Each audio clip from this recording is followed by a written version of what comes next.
First and new at 5, the North Myrtle Beach Rescue Squad revealed its brand new amphibious boat today. News 13's Melissa Myers was there to check it out, and she shows you how this should benefit the community.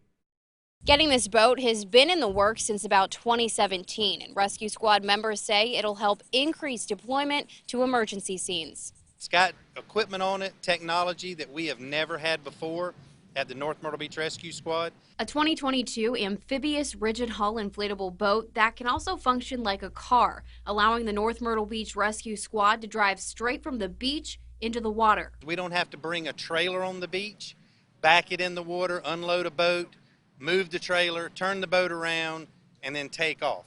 The new boat also comes with new equipment, including a technique called sonar. It detects distance and direction of underwater objects by acoustic means. It will depict an outlay for us that tells us what a shape looks like, and we could possibly recover a body like that, or we could find a sunken jet ski or a boat like that. Costing roughly $270,000, boat captain Greg Richardson says this boat was purchased by the community for the community through the Volunteer Rescue Squad. The community entrusts us with donations, and we want to make sure we spend those correctly and in providing a service that's needed. The boat can pick up as many as 8 people, which is faster and more efficient compared to using 3 to 4 jet ski crews. Richardson also says it could be used for flooding in areas like Cherry Grove.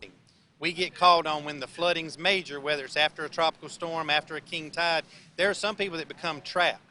Well, if there's a car trapped, we can drive this through the water. Now, Richardson says the boat should be in service within the next 2 weeks. He hopes to have at least 6 rescue squad members qualified to captain the boat. Reporting in North Myrtle Beach, Melissa Myers, News 13.